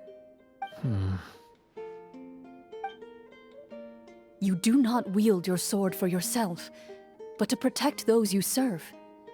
There's nothing special about a blade. It's the intentions of the wielder that matter above all else. Do you still not understand? Even after seeing the treasure for yourself? The contents of that room, they represent the true legacy the hunters left behind. You're right. I am a Marashose hunter. It's time for me to redeem, no, to finally serve the people I vowed to protect all along. I wouldn't be so quick to push aside the need for redemption. I know. That's a charge I won't bother to defend myself against. Good. Then, come with me, and help me see the script through to the end. Huh? See the script through to the end? But there's no more script left. Never finished it, huh? No, I mean, I wrote the script with the sole purpose of luring you all here. There was no reason to write beyond this point. Then we'll just have to keep writing it. The evil sorcerer still needs to be defeated. You mean the Devorator? Are you saying I have to make up the rest of the script as we go along? Is that really so hard? You've already written most of it. Surely you can write an ending where the hunters win and justice prevails. I'll be there to help you too. You aren't afraid your party will fall into danger? I know what my friends are capable of, and they're all quite skilled. Besides, I need their help. Then, are you going to tell them the truth about all this? I don't intend to spoil the fun. Sometimes, protecting dreams and fantasies is more important than exposing the truth. Don't you think?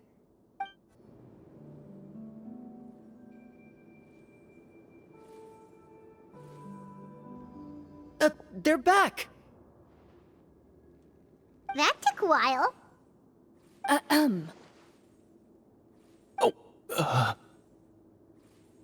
Ahem! My fellow Marashose hunters, please forgive me, for I have sinned. Tone it down. Sorry. After crossing swords with you and witnessing your courage in battle, I've rediscovered my true self and regained my pride as a Marashose hunter. Oh, do I smell a redemption arc? I confess, I was brainwashed by the evil sorcerer.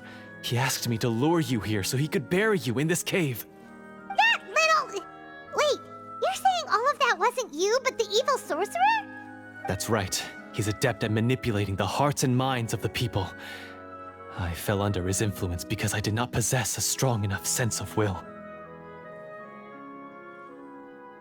Huh. And how are you going to prove that you're a changed man? We're not going to fall for the same trap twice. To be perfectly honest, I only came to my senses after seeing the treasure. It reminded me of my father's past teachings. The treasure was actually...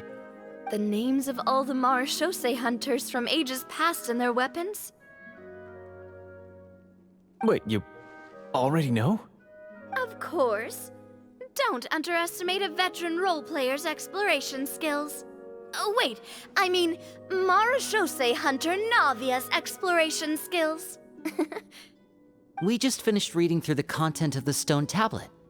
That tablet recorded the lives of some fascinating people. For example, this Marashose hunter called Est. She inherited the responsibilities of the Golden Hunter and passed judgment on many people. But in private, she had a very easygoing personality. Her favorite pastime was singing and dancing with her friends, and she was said to have a beautiful voice. So, she was just like you. Oh, you really think so? Well, when you put it that way, I suppose I also have a few things in common with this Walter. Working as an executioner, he supposedly used a countless number of tricks to confound his enemies in battle. Oh, if only I could have seen the feats of magic he pulled off back then. Their lives were all so exciting. You could write so many cool books about their accomplishments. How could they have all been forgotten? Because they chose to be. To hunt monsters that only appear in the shadows, you must also operate in the dark. To be a marechaussee hunter is to willingly give up on wealth and fame.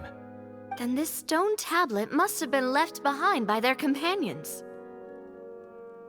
That's right. Few marechaussee hunters ever revealed their identity to the public. They always protected the city from the shadows. The only time they spoke of their accomplishments would be at night, when they gathered with their fellow hunters in front of the bonfire to share stories of the monsters slain by their hand. So, this tablet was created not so that the hunters would be remembered by the people, but so that they would be remembered by each other. No wonder this place was so well hidden. You regard the stone tablet in solemn silence. The names of your comrades etched onto its surface serve as a reminder that you are never truly alone. The tablet proves that, although a hunter walks a shrouded path, it is not a solitary one. There will always be those who walk beside you, a fact that remains as true today as in ages long past. Their legacies shall continue to be passed down from generation to generation, as everlasting as the stone onto which their names are carved. Father, you once told me that I should seek out the treasure if I ever became lost. So this is what you wanted me to find.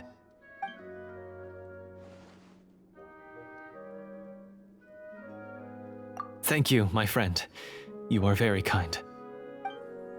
I implore you, everyone, please give me a chance to make up for all I've done. Allow me to fight alongside you and defeat the evil sorcerer that threatens the peace and prosperity of everyone in this kingdom. Well, I say we let you join. Sounds good to me too. Everyone makes mistakes. What matters is what you do to make up for them. I have no objections, but Mr. Florian, do you even know how to defeat the evil sorcerer? When he took over my mind, I gained some insight into his thoughts. Every time I thought of the treasure, he reacted with a strong sense of fear. Huh? He's afraid of the treasure? But there's nothing here except some broken weapons and the stone tablet. What if the secret's hidden inside these weapons? GM, permission to investigate.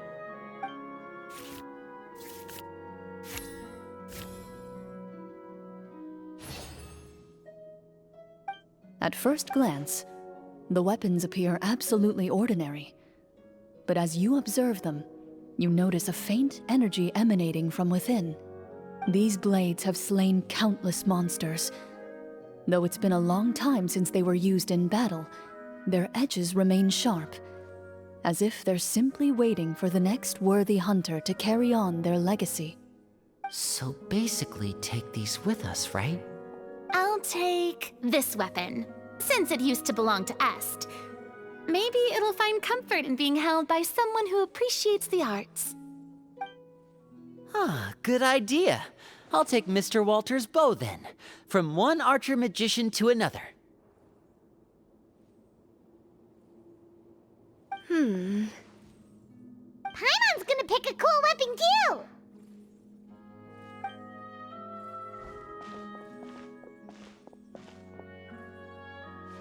As you grip your weapons, you can almost feel the will of past hunters coursing through your being.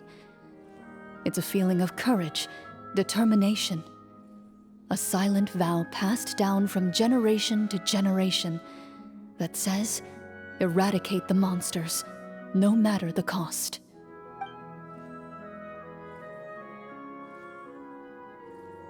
Mr. Florian, do you know where to find the evil sorcerer?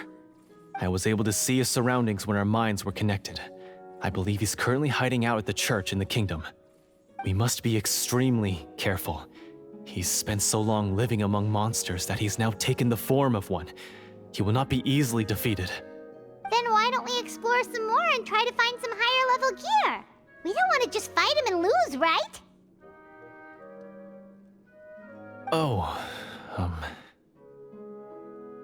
No, we have to strike now. He was greatly weakened when I managed to break out of his control. If we let him rest, he might have time to escape. I agree with Mr. Florian. We've got to act while we have the advantage. Don't forget, the people of the capital are counting on us. Yeah, now that we've got a plan, there's no point in waiting. The longer this drags on, the worse it will be for everybody. Yes, that's what's called... Yes, that's exactly right. Alright, you've persuaded Paimon. Mr. Florian, please, lead the way. Of course. Follow me. He had to set up so many scenes today, and now he has to join in for this last part. I really don't envy his job. Finally, you decide to slay the evil sorcerer and bring peace back to the kingdom once and for all. As you walk away, you feel the gaze of the stone tablet at your back, as if all the hunters of the past are wishing you success in the battle ahead and awaiting your triumphant return. Finally, you arrive at the church Florian described. As you approach, an ominous aura surrounds you. You get the sense that your enemy is close at hand. How strange. This uneasy feeling seems so real. How did they manage that? Now, it is time for the final battle. Let's go!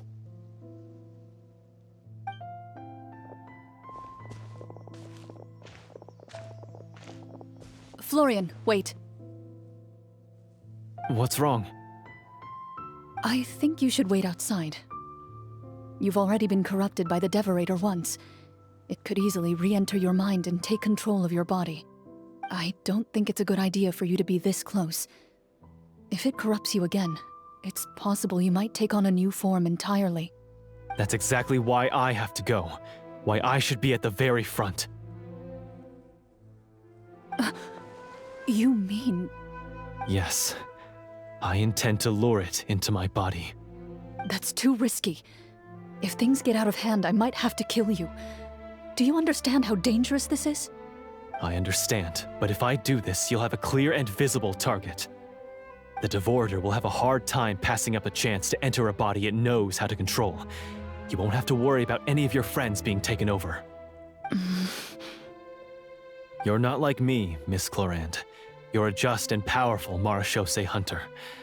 The monster broke free due to my error. It's only right that I shoulder the responsibility for its destruction. This is... something that I have to do. Consider it a duel to restore my honor. My only request is that you give it your all.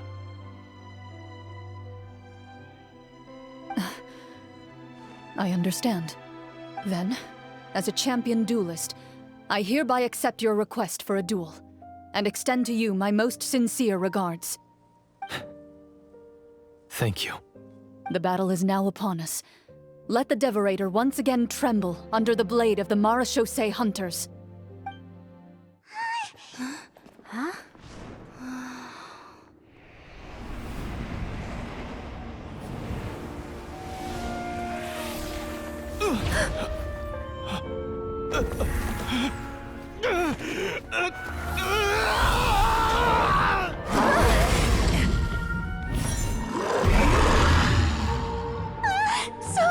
So lifelike!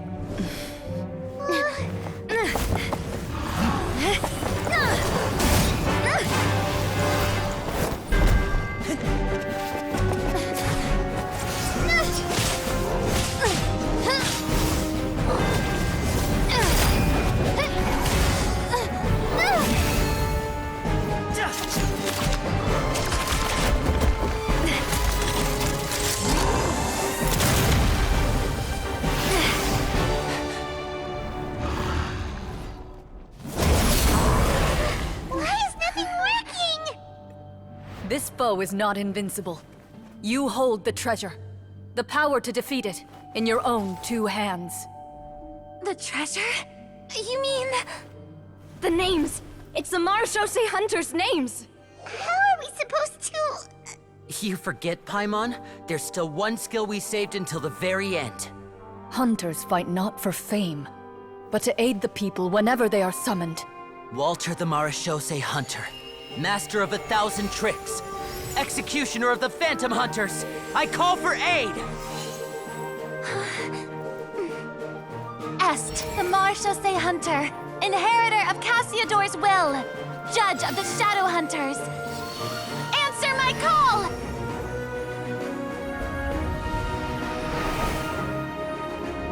Petronia, protector of justice and order. The hunter I respect the most. Thank you for saving my friend, the best one I'll ever know. Please, lend us your strength!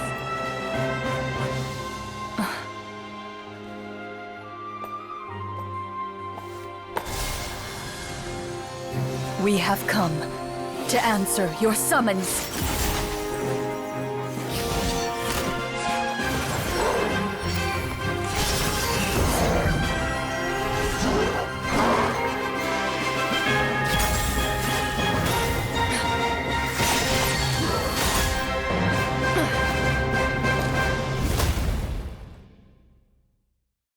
And so, the monsters were eradicated, and the sorcerer was defeated.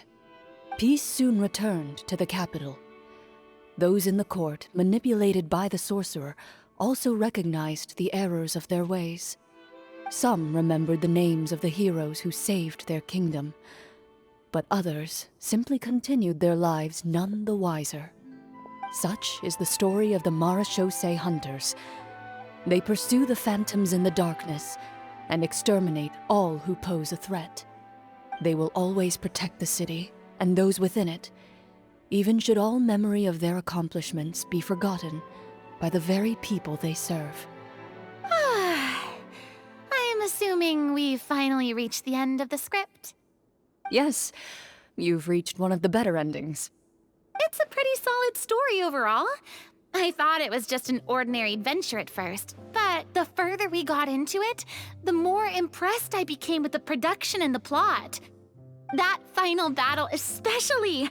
All the effects were super realistic. Oh, right. Yeah, totally. That's a really good point. I never expected the weapons we picked up from that vault would have that kind of effect. Yeah, mine nearly scared the daylights out of me when it started glowing. I took a good look at it after we got out, but I don't think it ever lit up again. Oh, we should probably give these props back, right? I'll just leave mine here. Did you have a good time? Of course. Let me know if another script like this comes around. Sure, no problem. Then I'll head back for now. I think I need some time to fully digest everything that just happened. Once Mr. Florian is awake, please pass on my regards to him. He must be extremely exhausted to have passed out cold like that. You're right. He's had a lot to deal with. Well, see you all some other time. Toodaloo!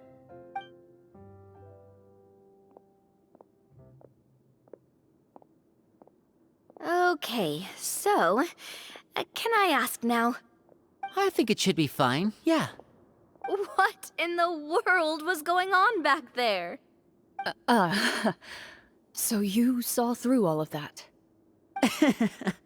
That time in the cave when you told us to close our eyes, it'd be weirder if we didn't notice anything. I was dying of curiosity the entire time. I mean, you did a pretty bang-up job of pretending nothing had gone wrong. Farina actually looked like she thought all of it was planned. Guess none of us wanted to be the one to break the illusion. What are you all talking about? Oh, wait. Don't tell me Paimon never... Oh, this is all my fault. It's not too late to cover your ears. Here, Paimon, I'll do it for you. Bit late for that, don't you think? You're saying everything that happened back there was wasn't actually part of the script? It's probably more accurate to say this was never a real scripted story to begin with. What? So loud. My head. Hey, you! Get up right now and explain yourself! No shaking, please! Oh, my head.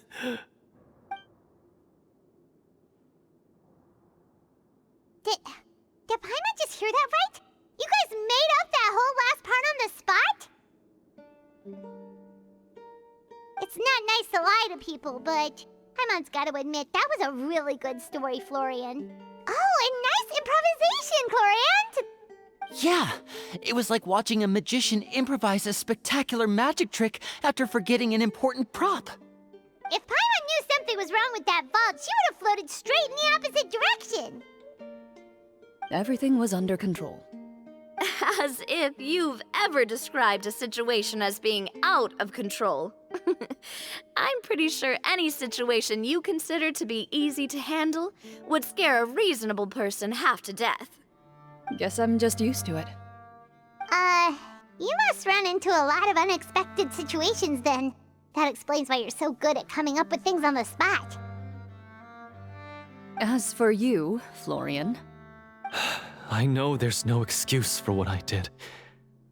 I'll turn myself into the guards at once, confess my crimes, and accept any punishment that comes my way. I would say you've already suffered more than enough. What? You may have been blinded by fame and fortune in the beginning, but your actions during the final battle had proven you to be a true Marechaussee hunter. You'll be far more used to the city above ground than below. Your job as a hunter is more important. But... Of course, you'll still need to take the keys and pay a personal visit to the 2 hunters you wronged. Prepare to accept any terms they give you as well. Yes, of course. As far as I'm concerned, though, your showing in the duel was enough to prove your honor. Then I'll do exactly as you said. I'll go return those 2 keys right now. Thank you so much, everyone. I'll do my best to prove myself worthy of the second chance you've given me.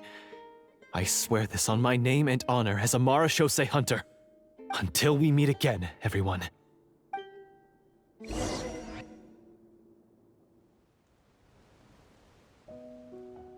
Speaking of Marechaussee hunters, what should we do about the treasure in that cave? Leave it be. Are you sure? We could show it to people, make it so that the hunters are remembered. Don't you want that? No. Every name on that tablet made the same choice. All hunters know what the path entails. I am no exception. My identity as a Marechaussee hunter is not something I need people to remember. I wish only to be recognized as a champion duelist. Nothing more. That's certainly very different from the path of a magician. Still, I admire your decision. Wait! Paimon just remembered something. If there were no special effects involved, why did our weapons begin to glow during the battle? That's because the Marechaussee hunters of ages past would often imbue their weapons with special enchantments to suppress the monsters. Whenever a monster was nearby, their weapons would start to glow. Oh, so that's why they had an effect on that guy near the end. I really thought the summons were doing all the work. Well, I'm sure the summons were a part of it too.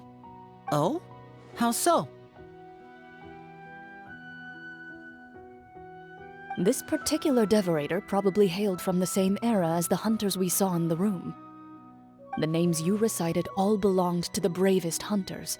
Countless monsters fell to their blades.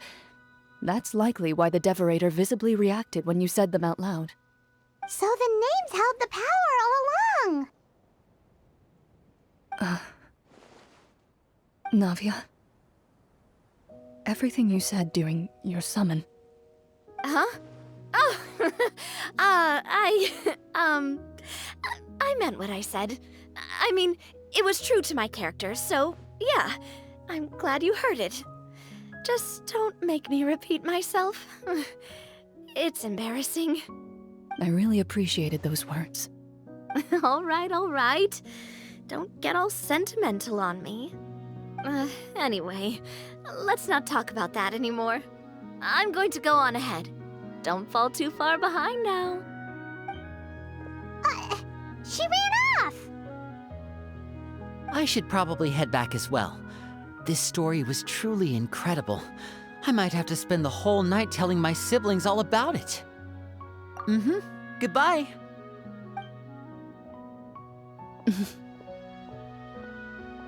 Traveler, should your name and deeds be forgotten, what do you think the significance of your journey will be?